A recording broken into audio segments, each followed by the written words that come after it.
Alright, let's get started here. So this is the packaging.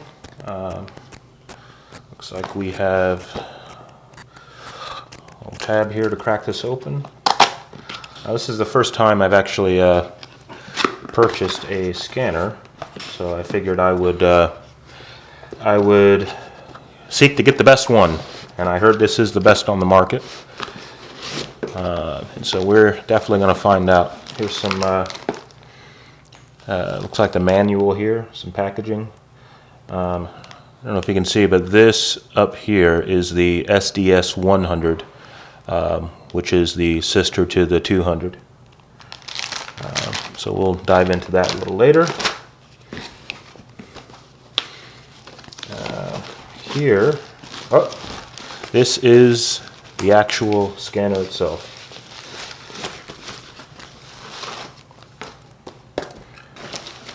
And that is beautiful.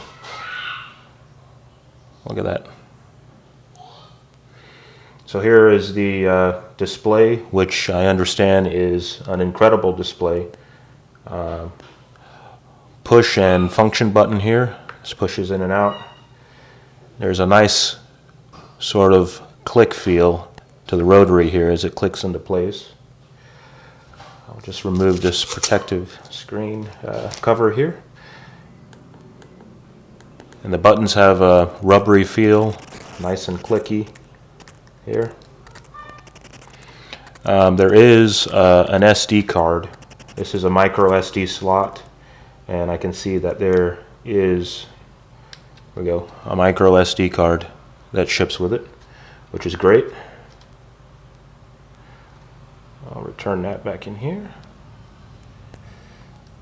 If I can get it back in there. There we go. And then micro USB port here on the far end on the bottom. And then this is a LAN jack here. Looks like an Ethernet jack. And that's for or an Ethernet port, and that's for streaming the radio broadcasts over the internet, from what I understand. This is your squelch rotary knob here, along with a push-in function, and then your volume knob here.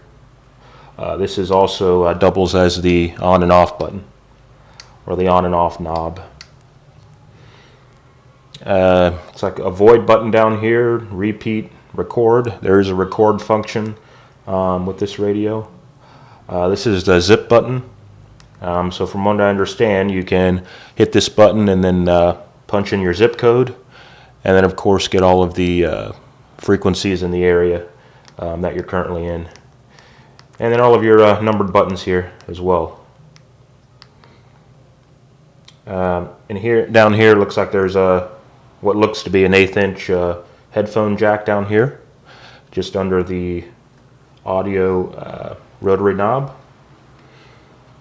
It's got a little weight to it. I mean, it's definitely not light by any means.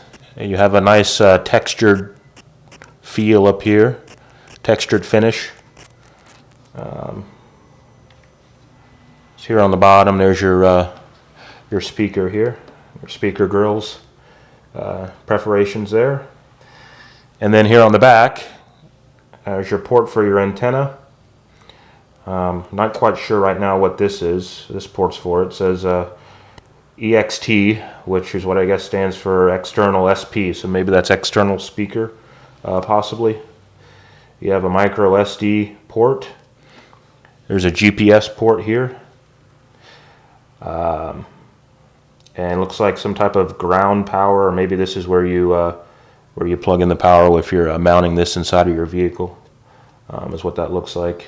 And then just here's your DC plug there. Looks like it is 13.8 volts there. That's the input for your what's probably your Edison adapter there to power this. All right, let's see what else we have.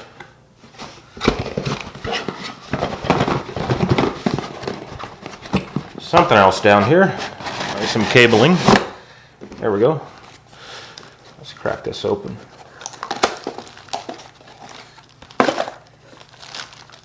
So here you have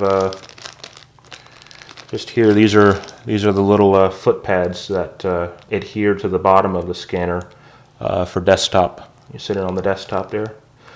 Looks like you have some screws here and some knobs for what is probably a mounting bracket.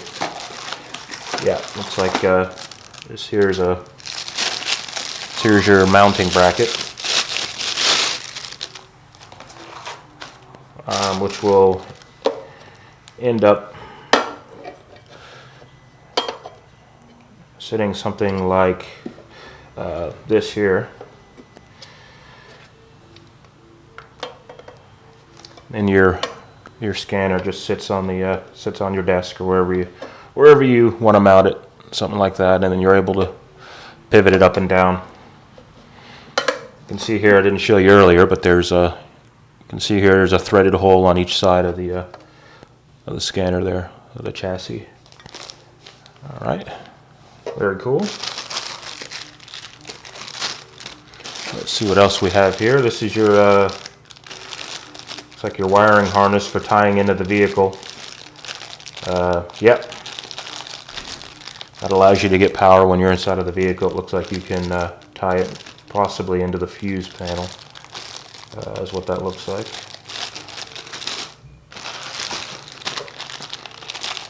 Alright, and we have here a standard USB to micro cable. Alright, and that is how we are going to interface the scanner with the Sentinel software. So there is software that you can download for the scanner that will allow you to ingest frequencies as well as access menu items on the scanner. You can access the menu items by using the scanner's interface, but you can also do it from the software, which is called Sentinel software. All right, looks like it's convenient, a little cigarette lighter for inside of the car, which is another way to power this if you don't want to tie into the fuse panel. If you have the old, what I call the traditional cigarette lighter receptacle there in the car, you can plug in and get power that way. And then here we have the actual power cable that plugs into your outlet at home. And last but not least, there you go. Definitely going to need an antenna. That's what this is. Looks like it is a collapsible or extendable antenna here.